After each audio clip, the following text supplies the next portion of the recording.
Hello नमस्कार बच्चों, GPS academy में आपका स्वागत है। और जैसा कि फिजिक्स का ऑब्जेक्टिव सीरीज चल रहा था, उसमें हम लेक्चर 1 लिए थे। उसमें लगभग हमको लगता है 47 से 48 क्वेश्चन हम ऑब्जेक्टिव पढ़ाए थे और उनसे आगे आज बढ़ाएंगे। और हम आपसे वादा करते हैं कि अगर आप लोग जुड़े रहे, आप लोग का कमेंट आएगा और लगेगा कि नहीं आप लोगों को इसकी जरूरत है, तो डेफिनेटली हम इनोवा यूनिट का आपको ऑब्जेक्टिव एग्जाम से पहले तक पढ़ा देंगे, विश्वास कीजिए। और जितना हम ऑब्जेक्टिव पढ़ाएंगे उन्हीं में से 25 में 25 आएगा, ये भी गारंटी है। तो ज्यादा टाइम वेस्ट नहीं करेंगे और हम लोग आगे बढ़ेंगे। तो देखिए बाबू, इलेक्ट्रोस्टैटिक्स का लेक्चर नंबर 2 है ऑब्जेक्टिव का। देखिए हम शॉर्ट में नहीं पढ़ा रहे बाबू, एकदम डिटेल जितना संभव क्वेश्चन है, जितना पीवाईक्यू है, जितना मॉडल सेट है, सब क्वेश्चन डाल दिए हैं। और अगर ये सीरीज को बढ़िया से करेंगे, मान लीजिए आप इलेक्ट्रोस्टैटिक्स का थ्योरी पढ़ रहे हैं और इसको करने आ रहे हैं, तो डेफिनेटली बताते हैं सारे क्वेश्चंस भी बनेंगे और आप एक पैटर्न में सीखेंगे। एक क्वेश्चन यहाँ से, एक क्वेश्चन वहां से पढ़ेंगे तो कुछ नहीं सीख पाएंगे। तो वो हो गया कि आप रटिए केवल और ये सब सीख पाएंगे। तो चलिए शुरू करते हैं। 49 नंबर, जरा ध्यान से पढ़िए क्या लिखा है। स्थिर विद्युत क्षेत्र होता है। तो हम आप लोगों को पढ़ाए थे कि विद्युत क्षेत्र के बारे में दो बातें, तीन बातें जो बहुत इंपॉर्टेंट है। सबसे पहला बात है, विद्युत क्षेत्र जो है वो सबसे पहला बात कि विद्युत क्षेत्र को डिनोट करते हैं ई से, और ई का फॉर्मूला होता है एफ बाई क्यू नॉट। यहां से कई बार ये भी पूछता है कि बल का फॉर्मूला क्या होगा, तो बल का फॉर्मूला होता है क्यू नॉट ई। ये आप डेफिनेटली याद रखेंगे, न जाने आपके एग्जाम में कितनी बार आ जा चुका है। तीसरा बात याद रखेंगे, विद्युत क्षेत्र कैसी राशि है बाबू, तो याद रखिएगा सदिश। और विद्युत क्षेत्र का अगर पूछ ले बाबू कोण मात्रक, एसआई मात्रक, तो आपका एसआई मात्रक होता है, देखिए यहां से बल का एसआई मात्रक न्यूटन और आवेश का एसआई मात्रक कूलम। तो न्यूटन पर कूलम, या एक और पढ़ाए हैं वोल्ट पर मीटर। ये जरूर याद रखिएगा, कई बार तो 1 मार्क्स क्वेश्चन में ऐसे पूछ देता है न्यूटन पर कूलम किसका मात्रक है, तो विद्युत क्षेत्र। वोल्ट पर मीटर किसका मात्रक है, विद्युत क्षेत्र। इसको आप बहुत अच्छे से पढ़िए। एसआई मात्रक हो गया। अब बताइए इसका कौन फॉर्मूला बाबू, डायमेंशन फॉर्मूला इजीली निकल जाएगा। बल का बोलिए आप लोग क्या पढ़े, ml t का पावर -2 बटे आवेश का पढ़े होंगे at, तो रिजल्ट हो जाएगा m l t का पावर -2, ऐसा पावर कुछ नहीं तो 1 ऊपर जाएगा तो -2, और ये 1 ऊपर जाएगा तो -1, यानी t का पावर -3 और a का पावर -1। तो ये हो गया आपका कौन फार्मूला, डायमेंशन फार्मूला। तो इतनी बातें आप जरूर याद रखिएगा। और एक बात कि विद्युत क्षेत्र जो होता है वो हमेशा कैसा होता है, संरक्षी, हमेशा संरक्षी होता है। समझ पा रहे हैं? आगे देखिए क्या लिखा है, स्थिर विद्युत क्षेत्र होता है संरक्षी, असंरक्षी, कहीं संरक्षी तथा कहीं असंरक्षी, इनमें से कोई नहीं। यानी a static electric field is conservative, non conservative, partially conservative and partially non conservative, none of these. तो आप याद रखिएगा हमेशा कंजर्वेटिव होती है, यानी संरक्षी होती है। कोई दिक्कत बच्चों? चलिए आगे बढ़ते हैं। देखिए बिना मजाक के हम केवल हम लोग पढ़ाई करेंगे। नेक्स्ट क्वेश्चन, विद्युत क्षेत्र की तीव्रता का मात्रक क्या है। एक बड़ा कंफ्यूजन बच्चों का होता है, विद्युत क्षेत्र बोले चाहे विद्युत क्षेत्र की तीव्रता बोले, कंफ्यूज नहीं होइएगा, ई से ही डिनोट करते हैं। ए का फॉर्मूला बोलो बाबू एफ बाई क्यू नॉट। पूछा इसका एसआई मात्रक, तो एसआई मात्रक बल का न्यूटन और आवेश का कूलम, यानी न्यूटन पर कूलम। एक और होता है वोल्ट पर मीटर, तो आपका ऑप्शन में देखिए क्या लिखा है, न्यूटन कूलम नहीं, न्यूटन पर coulomb. It's the correct answer. ये वोल्ट मीटर लिख दिया, वोल्ट पर मीटर लिखता तो ये भी आंसर होता। ध्यान रखिएगा, एक ही टाइप का क्वेश्चन बार-बार रिपीट इसलिए करते हैं ताकि आपके दिलो दिमाग में छप जाए। हमको एग्जाम में परफॉर्म करना है, जल्दी नहीं भागना है, इतना अच्छे से पढ़ लेना है कि सारे क्वेश्चंस बन जाए। आगे बढ़ते हैं नेक्स्ट क्वेश्चन की ओर। विद्युत क्षेत्र में प्रवेश करने वाले इलेक्ट्रॉन प्रारंभिक वेग विद्युत क्षेत्र से भिन्न दिशा में है। यानी कि इलेक्ट्रॉन, मान लीजिए कि एक विद्युत क्षेत्र है, इस तरह का विद्युत क्षेत्र है और बोल रहे हैं कि विद्युत क्षेत्र में प्रवेश करने वाले इलेक्ट्रॉन जो है वो प्रारंभिक वेग, इलेक्ट्रॉन का जो प्रारंभिक वेग है विद्युत क्षेत्र से भिन्न दिशा में, यानी इससे अलग अलग दिशा में है। तो विद्युत क्षेत्र में इलेक्ट्रॉन का पथ कैसा होगा, आपको तीन बातें बताते हैं। अगर लिखता है यहाँ पे कि दिशा में है, या लिखता है यहाँ पे विपरीत दिशा में, देखिए हम लिख देते हैं कि दिशा बोलता या बोलता विपरीत दिशा, अगर ये बोलता तब बाबू मेरा आंसर हो जाता सरल रेखा। कौन रेखा हो जाता? सरल रेखा। एकदम याद रखिएगा कि अगर इलेक्ट्रॉन ऐसे ही प्रवेश करता यानी कि दिशा में या विपरीत दिशा में, तो आंसर जाता सरल रेखा। और अगर लिखता कि प्रवेश कर रहा है कैसा? लंबवत, तब बाबू मेरा आंसर चला जाता वृत्ताकार। ठीक है, आप लोग को हम पढ़ाए होंगे। लेकिन यहाँ न तो दिशा विपरीत दिशा ना लंबवत, बोल रहा है एकदम भिन्न दिशा में जा रहा है, तो उस केस में होता है मेरा परवलयिक। यहाँ परवलयिक होता है। इंग्लिश में देखिए बाबू ऑप्शन थोड़ा सा डाला गया है, तो आप पाराबोलिक परवलयिक लिखेगा, पाराबोलिक। ठीक है, यानी कि हिंदी में जाएगा परवलयिक। ये ध्यान रखिएगा कि अगर दिशा या विपरीत दिशा बोले सरल रेखा। एक क्वेश्चन ऐसे भी आता है कि एक इलेक्ट्रॉन विद्युत क्षेत्र में कितना डिग्री पर प्रवेश करे उस पर कोई बल नहीं लगे। अच्छा, डिटेल में ही बता देते हैं। याद रखिएगा कि कोई भी आवेश पर जो बल लगता है बाबू, आवेश पर जो बल लगता है, बल, आवेश पर जो बल लगता है F, उसका फॉर्मूला होता है Q VB और बोले बाबू कौन थीटा? Sine theta. अब तीन केस होगी इसकी, तीन केस होगी जो हम आपको पढ़ा चुके हैं। केस वन, जब थीटा कितना डिग्री हो? 0 या 180, तब देखिए बल का फॉर्मूला क्या होगा? Q VB और साइन आप 0 रखिए चाहे 180 रखिए, रिजल्ट 0 हो जाएगा, यानी कोई बल नहीं लगेगा। यानी इस कंडीशन में वो कैसा गति करेगा? सरल रेखा में गति करेगा, यानी कि जिधर जा रहा है उधर ही जाएगा। ये दो कंडीशन होगा, जब 0 डिग्री हो या 180 डिग्री, उसका दिशा नहीं बदलेगा, सीधा वो आगे बढ़ेगा। और दूसरा केस होता है जब थीटा कितना डिग्री हो? 90 डिग्री, तब F का फॉर्मूला होता है QVB और sin 90 का वैल्यू होता है 1, यानी कि F का फॉर्मूला हो गया QVB।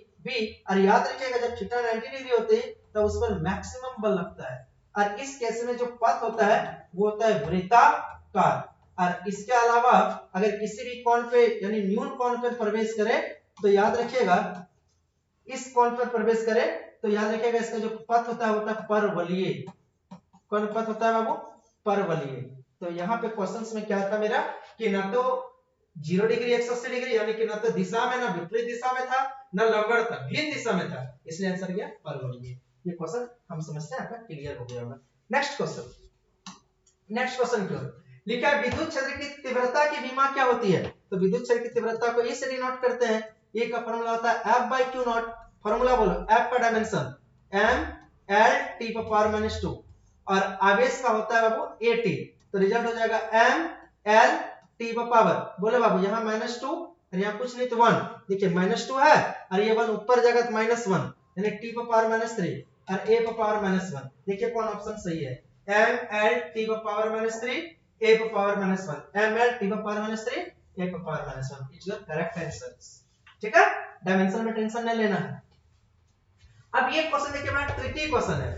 विद्युत क्षेत्र का मात्रक किसके समतुल्य नहीं है? यानी बोल रहा है कि विद्युत क्षेत्र का जो मात्रक है वो मात्रक इसके समतुल्य नहीं है, यानी कि विद्युत क्षेत्र का मात्रक कौन-कौन नहीं है, यानी आपको गलत चुनना है। तो देखिए आपको दो चीज हम पढ़ा चुके हैं, एक तो न्यूटन पर कूलम है और एक वोल्ट पर मीटर है। ये दोनों तो है। अब हमको ये डिसाइड करना है कि सी और डी में एक होगा और एक नहीं होगा। अब जरा से सी और डी को गौर से देखिए, ये दो को रटवा चुके हैं। विद्युत क्षेत्र का मात्रक होता है न्यूटन पर कूलम और वोल्ट पर मीटर, ये दो को होगा। अब ये दोनों डिसाइड करना है, जरा सा समझिए। इसमें जूल है, इसमें जूल है, यानी कि कहीं ना कहीं वर्क का बात किया गया है। किसका बात किया गया है? वर्क, क्योंकि वर्क का ही यूनिट जूल होता है। तो एक रिलेशन पढ़े होंगे विद्युत क्षेत्र और विद्युत विभव में, E बराबर आप लोग पढ़े होंगे माइनस dV/dr, याद करो पढ़े होंगे। इसी को शॉर्ट में लिख सकते हैं E बराबर माइनस V/r, याद आ रही है? और याद करिए E बराबर, अरे आप लोग पढ़े होंगे V बराबर W/Q0 होता है, याद करो विद्युत विभव में। तो अब V के जगह माइनस V के जगह W/Q0 इंटू R रख सकते हैं। अब देखिए वर्क आ गया मेरा, हम दिमाग लगाए कि ऑप्शन में जूल दिया है यानी वर्ग तक पहुंचना है हमको। अब देखिए इसका कौन मात्रक, ऐसा ही मात्रक, वर्ग कैसा है मात्रक जूल, आवेश कैसा है मात्रक कूलम, और दूरी कैसा है मात्रक मीटर। यानी कि जूल, कूलम, मीटर ये मात्रक तो है, पूछ रहा कौन तो समतुल्य नहीं है, तो जाहिर सी बात है सी नंबर आपका आंसर नहीं जाएगा, यानी सी नंबर इसका मात्रक नहीं होगा। तो ये क्वेश्चन बहुत मस्त था। अगर आप ये चीज नहीं समझेंगे, अगर ये क्वेश्चन आप एक बार भी नहीं देखे होंगे, डायरेक्ट एग्जाम हॉल में देख लेंगे, तो आप पक्का गलती मारेंगे और 90% बच्चे इसको मार के आते हैं। ध्यान से ये रखिएगा, क्योंकि न्यूटन पर कूलम और वोल्ट पर मीटर ये तो आपको सबको रटवा दिए हैं, लेकिन ये थोड़ी सी ट्रिकी क्वेश्चन था। अगर आप एक बार देख लेंगे तो एग्जाम हॉल में 99% चांस है गलती नहीं करेंगे। चलिए आगे बढ़ते हैं। 8 नंबर, एक इलेक्ट्रॉन और एक प्रोटॉन एक समान विद्युत क्षेत्र में रखने पर उनके त्वरण का अनुपात क्या होगा, यानी त्वरण का अनुपात पूछा है। पहले ये तो समझो कि त्वरण का फॉर्मूला क्या होता है। तो ए का फॉर्मूला होता है ई बाय एम। अब सबसे पहला केस क्या है, देखो एक नंबर लिखा है एक इलेक्ट्रॉन और एक प्रोटॉन है, तो भैया इलेक्ट्रॉन का त्वरण क्या होगा, ए ऑफ इलेक्ट्रॉन ले लेते हैं, तो बोले इसका आवेश ई ही होता है, विद्युत क्षेत्र ई होता है, और मास यहाँ किसका लेना है, इलेक्ट्रॉन का। और ए ऑफ अगर हम प्रोटॉन निकालेंगे त्वरण, तो देखिए इलेक्ट्रॉन का आवेश और प्रोटॉन का आवेश ई ही होता है, बराबर ही होता है, यानी ई में कोई चेंज नहीं, क्योंकि इलेक्ट्रॉन और प्रोटॉन का आवेश बराबर होता है, और दोनों का विद्युत क्षेत्र भी सेम है, लेकिन मास दोनों का अलग होता है, यानी मास ऑफ प्रोटॉन। ये हो गया इक्वेशन 1, ये हो गया इक्वेशन 2। याद रखिएगा कि यहाँ ई क्यों लिए, क्योंकि इलेक्ट्रॉन का आवेश ई होता है, अब प्रोटॉन का भी आवेश ई ही होता है, और ई का मतलब इलेक्ट्रॉन का आवेश, ई का मतलब प्रोटॉन का आवेश। याद रखिएगा इस फार्मूला में ई का मतलब आवेश है, और यहाँ इलेक्ट्रॉन का आवेश ई होता है और प्रोटॉन का आवेश ई होता है, विद्युत क्षेत्र दोनों का सेम है, तो केवल चेंज क्या होता है, मास। इसलिए मास जब हम इलेक्ट्रॉन का निकाले तो इलेक्ट्रॉन का लिए, प्रोटॉन का निकाले प्रोटॉन का लिए, हमको पहले इलेक्ट्रॉन का लेना है फिर प्रोटॉन का रेशियो, तो आप ये रेशियो ले लीजिएगा। जैसे लेंगे तो ये देखिए ई और ई कट जाएगा, तो आंसर आ जाएगा 1/me इनटू ये पलट के हो जाएगा mp/1, यानी आपका रेशियो हो जाएगा mp/me, यानी कि देखिए option mp/me, option number C. Clear है। चलिए आगे बढ़े, एक बार बता दीजिएगा। और जो बच्चे यहाँ तक पहुंच गए बाबू, आप लोग इतना मेहनत से कंटेंट बनाते हैं, आप लोग लाइक शेयर और कमेंट अवश्य करिए। कमेंट नहीं करेंगे तो हमें लगता है शायद आपको जरूरत नहीं है, तो हम भी थोड़ा सा सुस्त पड़ जाते हैं, तो कमेंट करेंगे तो हम समझ पाएंगे। तो आप लोग जरूर कमेंट करेंगे कि आप कहां से हैं और कहां से वीडियो देख रहे हैं और कैसा लग रहा है। नेक्स्ट, आप गारंटी बोलते हैं अगर 9 यूनिट का ऑब्जेक्टिव पढ़ा दिए 25 से 25 वहीं से आएगा। नेक्स्ट, किसी विद्युत क्षेत्र में चालक को रखने पर, यानी कोई भी विद्युत क्षेत्र है उसमें चालक को रखने पर उनके अंदर विद्युत क्षेत्र का मान क्या होगा। यहां से दो क्वेश्चन आता है विद्युत क्षेत्र के अंदर रखने वाला। तो विद्युत क्षेत्र के अंदर आप देखिए यहां दो क्वेश्चन बताते हैं। अगर क्वेश्चन में लिखा है चालक, और अगर चालक लिखा है उनके अंदर विद्युत क्षेत्र का मान, सॉरी किसी विद्युत क्षेत्र में चालक को रखने पर, हाँ विद्युत क्षेत्र में चालक रखा है। अब इस चालक में दो क्वेश्चन पूछ लेगा। अगर पूछ लिया विद्युत क्षेत्र, विद्युत क्षेत्र के हम कहां पढ़ा रहे हैं बाबू, अंदर में, एकदम मस्त क्वेश्चन है, ये क्वेश्चन आने लायक है। तो विद्युत क्षेत्र के अंदर में चालक रखा है, और क्वेश्चन में आ गया विद्युत क्षेत्र क्या होगा, तो आंख कान मुन के मार देना 0 होगा। और अगर यहाँ विद्युत क्षेत्र की जगह आपसे पूछ लेता विभव क्या होगा, तब याद रखिएगा विभव क्या होता है, नियत होता है। नियत मतलब होता है कांस्टेंट होता है। क्लियर है। तो ये दो क्वेश्चन आता है कि विद्युत क्षेत्र के अंदर किसी चालक को रखने पर उस चालक के अंदर विद्युत क्षेत्र क्या होगा, 0, विभव क्या होगा, नियत। अभी क्वेश्चन में हमको पूछ रहा है विद्युत क्षेत्र का मान, तो 0 चला जाएगा। चलिए नेक्स्ट क्वेश्चन। ये क्वेश्चन पिछला वीडियो में करवा चुके हैं। एबीसी एक समबाहु त्रिभुज है, प्रत्येक शीर्ष पर एक समबाहु त्रिभुज है। अब प्रत्येक शीर्ष पर क्यू आवेश है, यहां भी क्यू, यहां भी क्यू, यहां भी क्यू। पूछ रहा बिंदु O पर, यानी केंद्र पर बिंदु O पर पूछ रहा विद्युत क्षेत्र की तीव्रता कितनी होगी। तो याद रखिएगा इस तरह के क्वेश्चन पे दिमाग नहीं लगाना है, आंसर 0 मार के चले आना है। आप अगर फाउंडेशन में पढ़ते तो इसको डिटेल सॉल्व कराते हैं, पूरा एक क्लास लग जाता है। ठीक है। नेक्स्ट क्वेश्चन, और जब भी क्वेश्चन आएगा सेम आएगा, टेंशन ना लीजिए। लिखा है क्वेश्चन विद्युत द्विध्रुव आघूर्ण का संरक्षण, ये भी बहुत इंपॉर्टेंट टॉपिक है, हम आइए इसके बारे में डिटेल बताते हैं। विद्युत द्विध्रुव आघूर्ण, तो सबसे पहली बात जो यहां से तीन बातें पूछी जाती है। डिनोट किससे करते हैं? P से। पहला बात, P का फॉर्मूला बोलो, तो P का फॉर्मूला होता है Q इंटू D। ये तब यूज करते हैं जब हमको न्यूमेरिकल बनाना हो, और जब डेरिवेशन बनाना हो तो Q इंटू D की जगह 2L का इस्तेमाल करते हैं। और कई बच्चे 2Q वाले फॉर्मूला लगा देते हैं P का न्यूमेरिकल में, और वो अपना बर्बाद कर लेते हैं, क्योंकि दोनों के बीच दूरी 2L है जिसको हम D बोलेंगे। याद रखिएगा न्यूमेरिकल्स में जब भी विद्युत विधुर आवर्त निकालना हो, P का फॉर्मूला QD लगाएंगे, आप 2QL कभी नहीं लगाएंगे, नहीं आप पक्का गलती करके आएंगे। चलिए अब दूसरा पॉइंट इसका पूछता है एसआई मात्रक। तो देखिए आवेश का एसआई मात्रक कूलम और दूरी का एसआई मात्रक मीटर। तीसरा पूछेगा डायमेंशन फार्मूला, तो बाबू कूलम का AT और मीटर का ATL। तो बाबू इसका एसआई मात्रक होता है CM और डायमेंशन फार्मूला होता है ATL। हम लोग याद करिएगा, जो ऑफलाइन में पढ़ते हैं उसको पता होगा, विद्युत विधुर आघूर्ण को हम लोग जीजाजी बोलते हैं। और इसका रोल कैसा होता है? CM जैसा। कौन साइकिल देके फुसला लिए? एटलस का साइकिल, ठीक है, ATL। और याद करिए जीजाजी बनने के बाद दिशा जो होता है वो किधर होता है? तो बाबू नेगेटिव से पॉजिटिव, नेगेटिव टू पॉजिटिव, याद रखिएगा, पॉजिटिव से नेगेटिव नहीं, हमेशा नेगेटिव से पॉजिटिव। तो इसके बारे में 3-4 बातें। विद्युत विधुर आघूर्ण को P से डिनोट करते हैं, P का फॉर्मूला QD होता है, ये न्यूमेरिकल के लिए यूज करना है, और D की जगह हम 2L यूज करते हैं यानी कि 2QL, ये डेरिवेशन में यूज करना है। एसआई मात्रक होता है CM, डायमेंशन फॉर्मूला ATL, दिशा होता है नेगेटिव टू पॉजिटिव। देखिए बाबू ये ऑनलाइन क्लासेस है, ऑफलाइन अगर पढ़ते होंगे तो पता होगा कि हम लोग कैसे पढ़ते हैं, है कि नहीं? तो अब क्वेश्चन में क्या लिखा है? एसआई मात्रक, तो एसआई मात्रक हो जाएगा CM। नेक्स्ट क्वेश्चन, डिवाइड किसका मात्रक है? देखिए यहीं पे बताना था कि विद्युत विधुर आघूर्ण का एक छोटा मात्रक होता है बाबू, छोटी मात्रक जिसको हम लोग कहते हैं dy। और याद रखिएगा एक dy बराबर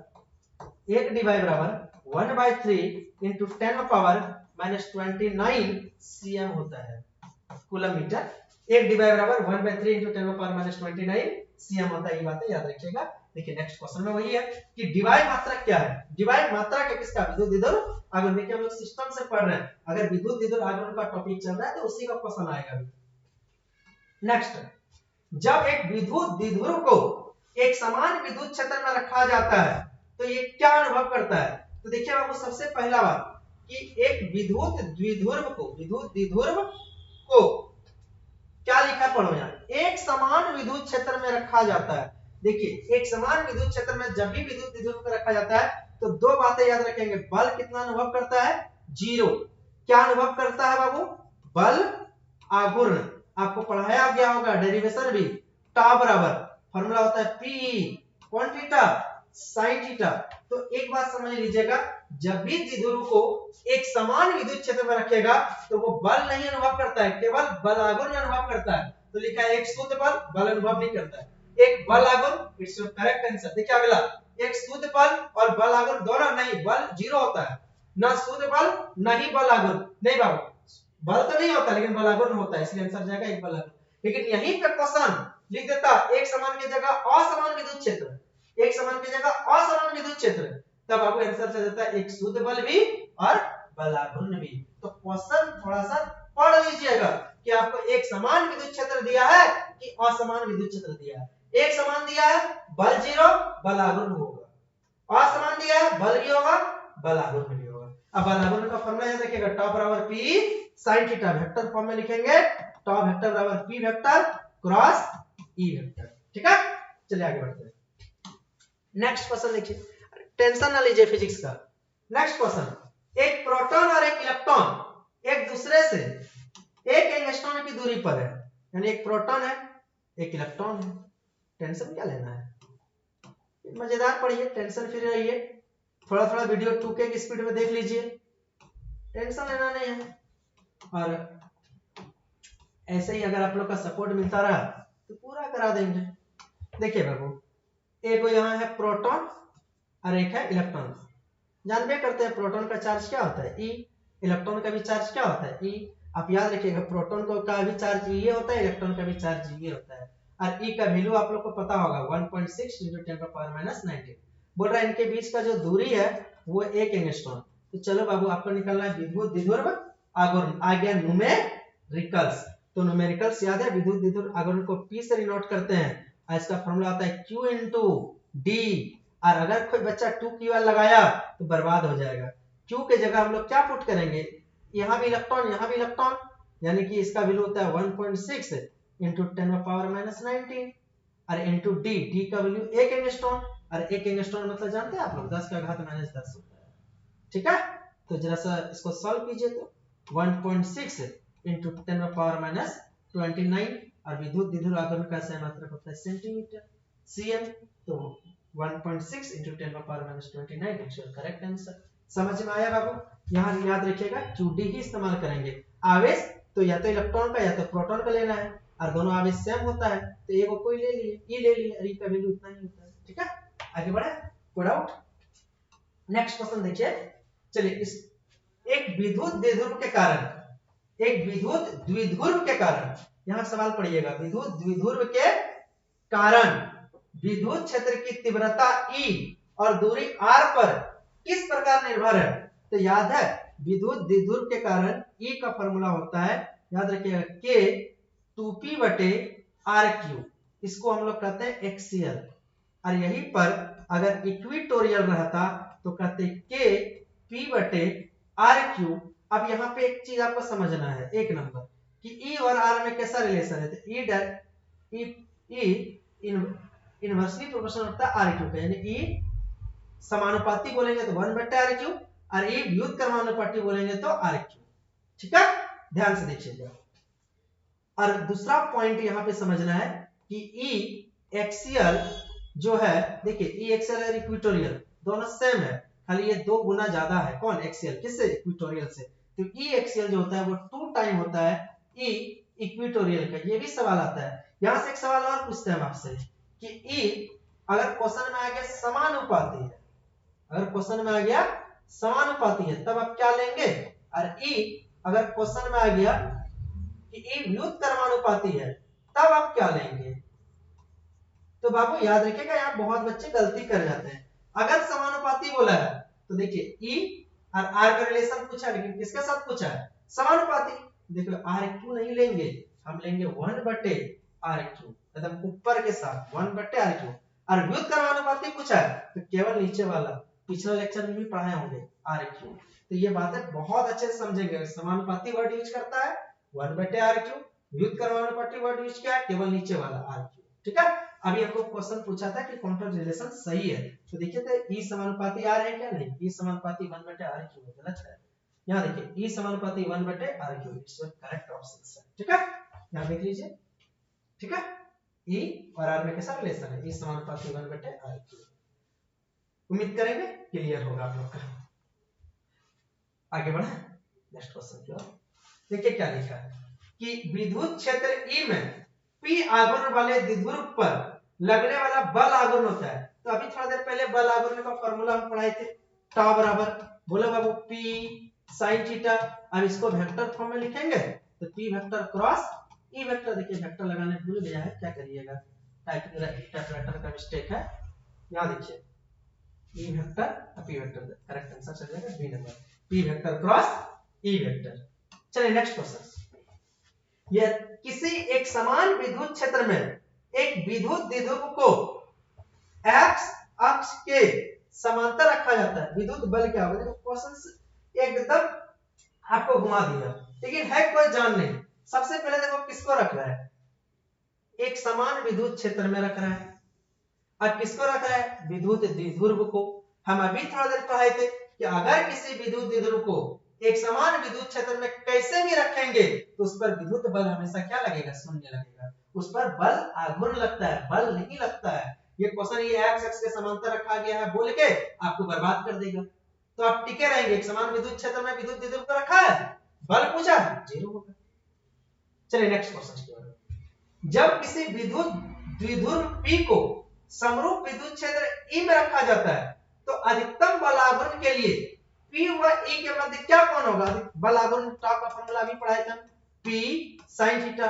और बोल रहे हैं कि ये मैक्सिमम हो, तो याद रखिएगा मैक्सिमम तभी होगा जब थीटा का वैल्यू कितना लेंगे? 90।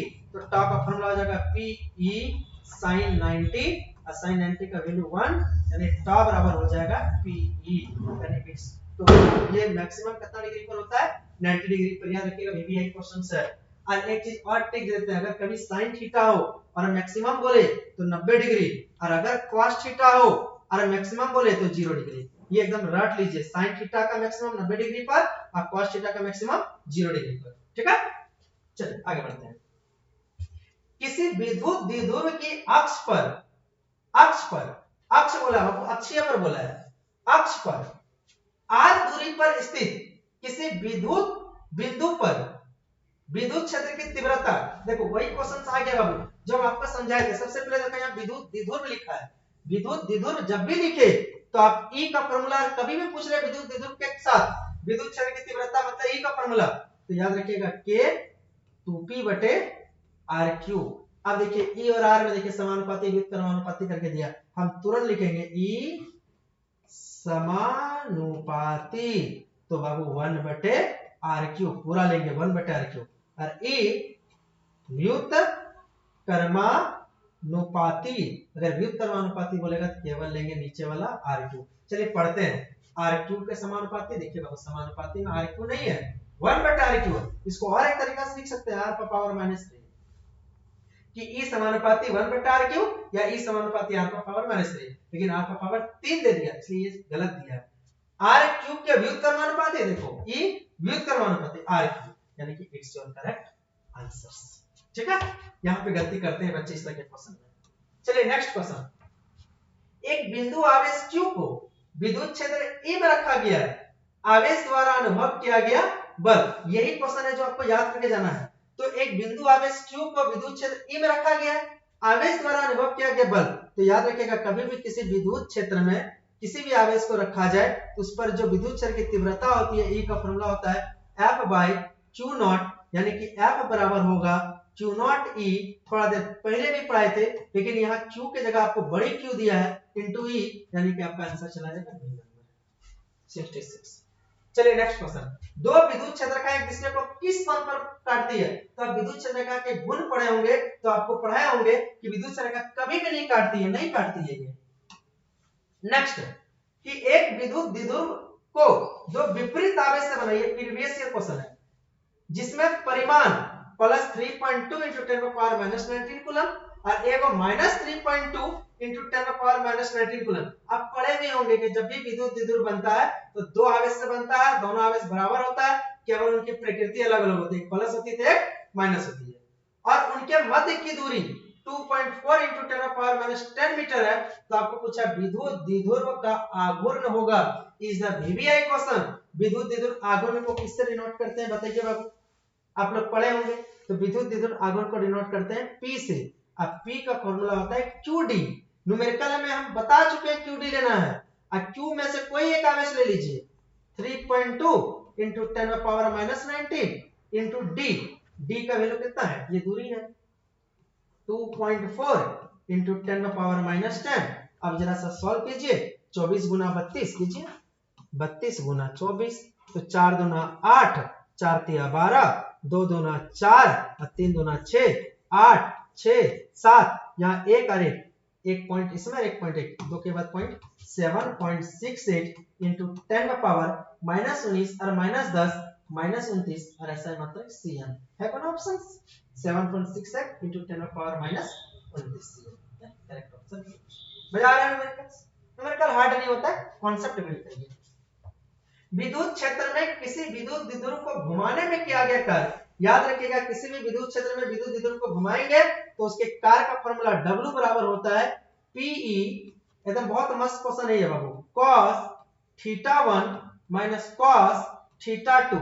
θ1 मतलब शुरू वाला कोण और θ2 मतलब फाइनल कोण, यानी जहां से शुरू किया है θ1 और जहां फाइनल किया है θ2।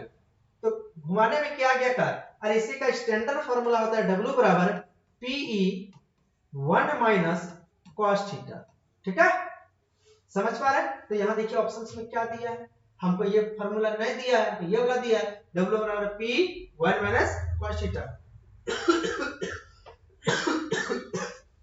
इसके पीछे का रीजन है कि हम जो घुमाते हैं स्टैंडर्ड केस में वो घुमाते हैं 0 डिग्री से, कितना डिग्री से, 0 डिग्री से। तो देखिए θ1 की जगह 0 पुट करिएगा तो cos 0 का वैल्यू होता है 1, माइनस, और जीरो से कहीं भी घुमाएंगे उसको थीटा मान लिए, यानी कि आपका आ गया cos थीटा 2 का जगह थीटा, इसलिए फॉर्मूला आ गया w बराबर p 1 माइनस cos थीटा। उम्मीद करते हैं समझ गए होंगे।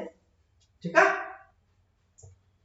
तो बाबू याद रखिएगा, यहाँ पे एक और क्वेश्चन याद रखिएगा कि अगर आपको कभी भी क्वेश्चन में ऐसा बोल दे विद्युत क्षेत्र की दिशा से, विद्युत क्षेत्र की क्या बाबू दिशा से, विद्युत क्षेत्र की दिशा से, तो आप याद रखेंगे कितना डिग्री का बात हो रहा है, 0 डिग्री का। और अगर क्वेश्चन पूछ दे विद्युत क्षेत्र की विपरीत दिशा से, कौन दिशा से बाबू, विपरीत दिशा से, तो आप समझ जाएंगे आपका एंगल की बात हो रहा है 180। समझ में आ रहा है, तो ये दो बातें याद रखेंगे, विद्युत क्षेत्र की दिशा क्वेश्चन में लिखा है 0 डिग्री और विपरीत दिशा में लिखा है 180 डिग्री। और अगर कुछ नहीं बोला है कि कहां से घुमा रहा है, तो हमेशा याद रखेंगे विद्युत क्षेत्र की दिशा से घुमाएगा, यानी 0 डिग्री से घुमाएगा। ठीक है, तो इस क्वेश्चन में लिखा था विद्युत क्षेत्र में किसी विद्युत द्विध्रुव को घुमाने में किया गया कार्य होता है। तो बाबू घुमाने में किया गया कार्य का फॉर्मूला होता है p cos theta 1 minus cos theta 2। अब कहां से घुमा रहा है नहीं पता, तो हम स्टैंडर्ड कैसे लेंगे, विद्युत क्षेत्र की दिशा से घुमा रहा है, तो हम विद्युत क्षेत्र की दिशा से घुमा रहे हैं मतलब पहला कोण तो 0 डिग्री फिक्स हो गया। अब कहां घुमा रहे हैं ये नहीं पता है, तो हम क्या मान लिए कि थीटा 1 जो है वो 0 डिग्री है, लेकिन थीटा 2 है वो कितना डिग्री घुमा रहा है, थीटा क्योंकि अननोन है, तो इसी को पुट करेंगे तो आ जाएगा p 1 minus cos theta, option number A. Next question देखिए इसी पर कि आघूर्ण P वाले किसी विद्युत द्विध्रुव को समरूप विद्युत क्षेत्र E की दिशा में 90 डिग्री से घूर्णित करने में क्या क्या कार्य होगा। मतलब सिंपल सी क्वेश्चन बोल रहा है कि आघूर्ण P वाले किसी विद्युत द्विध्रुव को समरूप विद्युत क्षेत्र E की दिशा में, यानी कि क्वेश्चन थोड़ा सा मिस प्रिंट है, विद्युत क्षेत्र की दिशा से 90 डिग्री घुमाने में। हाँ देखिए क्वेश्चन थोड़ा सा यहाँ पे क्या है पढ़िएगा कि आघूर्ण P वाले किसी विद्युत द्विध्रुव को समरूप विद्युत क्षेत्र E की दिशा में, विद्युत क्षेत्र की दिशा में 90 डिग्री से घूर्णित करने में किया गया कार्य क्या होगा। यानी कि देखिए क्वेश्चन क्या बोल रहे हैं थीटा 1 कि आप घुमा रहे हैं 90 डिग्री से, और किस दिशा में घुमा रहे हैं, तो विद्युत क्षेत्र की दिशा यानी कितना डिग्री पर, 0 डिग्री पर। तो बताइए W का फॉर्मूला होता है P, बोले बाबू cos theta 1 minus cos theta 2। अब बोलिए क्या रिजल्ट होगा, p cos थीटा 1 यानी cos 90 माइनस cos थीटा 2 यानी cos 0 डिग्री। cos 0 का वैल्यू कितना होता है 1 और cos 90 का वैल्यू कितना होता है बाबू 0, यानी रिजल्ट हो जाएगा p अंदर में हो जाएगा 0 माइनस 1, 0 माइनस 1 यानी रिजल्ट हो जाएगा माइनस p। यानी क्वेश्चन मिस प्रिंट है, थोड़ा सा याद रखिएगा, क्वेश्चन थोड़ा सा मिस प्रिंट किया गया है। देखिए क्वेश्चन के अकॉर्डिंग क्वेश्चन होना चाहिए यहाँ पे, क्वेश्चन होना चाहिए यहाँ से कि आघूर्ण P वाले किसी विद्युत द्विध्रुव को समरूप विद्युत क्षेत्र E से 90 डिग्री घूर्णित करने में किया गया कार्य, विद्युत क्षेत्र से घुमा रहे हैं, यानी कि थीटा 1 0 डिग्री है और जो घुमा रहे हैं वो कितना डिग्री घुमा रहे हैं 90 डिग्री। तब जाके W का फॉर्मूला हो जाएगा P और cos theta 1 minus cos theta 2। अब पुट करिएगा तब रिजल्ट आ जाएगा सही, P cos थीटा 1 मतलब 0 माइनस cos थीटा 2 मतलब 90 और cos 90 का वैल्यू 0 और cos 0 का वैल्यू 1, यानी P रिजल्ट अंदर में हो जाएगा 1 माइनस 0, यानी रिजल्ट हो जाएगा P। It's your correct answer. ठीक है, तो ध्यान रखिएगा क्वेश्चन क्या बोला है, टाइपिंग मिस्टेक हो गया, यहाँ विद्युत क्षेत्र की दिशा से 90 डिग्री घुमा रहा है, तो विद्युत क्षेत्र की दिशा में आपको पढ़ाया था 0 डिग्री होता है और घुमाना 90 डिग्री है, यानी थीटा 2 का वैल्यू कितना हो गया 90 डिग्री, 90 डिग्री घुमाना। ठीक है, नेक्स्ट क्वेश्चन देखिए, ये क्वेश्चन बढ़िया से पढ़ के जाइएगा नहीं तो आप गलती कर जाएंगे। लिखा एक समान विद्युत क्षेत्र E में विद्युत द्विध्रुव को क्षेत्र की दिशा के लंबवत स्थित है, यानी कि ऑलरेडी लंबवत में स्थित है, यानी कि थीटा 1 का वैल्यू दे रखा है कितना डिग्री 90 डिग्री, यानी कि लंबवत स्थित है। अब बोल रहा है इस स्थिति से 180 डिग्री घुमाने में क्या गया कार्य, यानी कि ऑलरेडी वो 90 डिग्री पर है और वहां से बोल रहा है 180 घुमाइए, तो फाइनल एंगल जो थीटा 2 हो जाएगा वो कितना हो जाएगा, शुरू से 90 है और 180 घुमा दिया, यानी 90 प्लस 180 यानी 270 डिग्री हो जाएगा इनिशियल से। देखिए दो एंगल होता है थीटा 1 थीटा 2, थीटा 1 मतलब शुरू का एंगल और थीटा 2 मतलब फाइनल एंगल। तो शुरू का एंगल मतलब है कि वो 90 डिग्री घुमा हुआ है, और उसको 180 डिग्री घुमा गया तो बाबू फाइनल शुरू से फाइनल एंगल कितना हो जाएगा 90 प्लस 180 यानी 170। अब W का फार्मूला क्या होता है बोलो, P cos theta 1 minus cos theta 2। अब रिजल्ट पढ़िए क्या होगा, P cos थीटा 1 मतलब cos 90 माइनस cos थीटा 2 मतलब cos 270। आप लोग पढ़ेंगे cos 90 का वैल्यू 0 और cos 270 का भी वैल्यू 0 ही होता है। ठीक है, अब बताइए 0 0 गया 0, पानी लेके 0 हो जाएगा 105। ठीक है, इस क्वेश्चन में ध्यान रखिएगा, नहीं तो 90% बच्चे थीटा 1 को 90 मान लेंगे और थीटा 2 को 180 डिग्री मान लेंगे, गलत कर जाएंगे। नहीं बाबू, इसको क्या बोल रहे हैं कि 90 दिशा से लंबवत स्थित है, यानी 90 डिग्री पर स्थित है, तो पूछ रहा है इस स्थिति से 180 डिग्री घुमाने में क्या क्या कार्य, यानी शुरू से देखेंगे तो पहला एंगल हो जाएगा 90 और दूसरा टोटल एंगल हो जाएगा 90 प्लस 180 यानी कि 270। चलिए नेक्स्ट क्वेश्चन, निम्न में से कौन सी सदिश राशि है, तो विद्युत विभव पढ़ेंगे अदिश राशि है, विद्युत धारिता अदिश राशि है, विद्युत क्षण की तीव्रता कैसी राशि है, सदिश राशि। पहला लेक्चर पहला क्वेश्चन में ये समझाए थे। नेक्स्ट क्वेश्चन, यदि EA अपनी अक्षीय रेखा यानी EA जो है वो अक्षीय है पर स्थित किसी बिंदु की विद्युत क्षण की तीव्रता हो और AB समान दूरी पर भूमध्य रेखा मतलब हो गया विषुवतीय रेखा पर हो, तो कौन रिलेशन सही है। हम बोले थे अक्षीय जो होता है EA वो 2 गुना होता है E ऑफ निरक्षीय का, यानी कि EA बराबर हो जाएगा 2 into EB।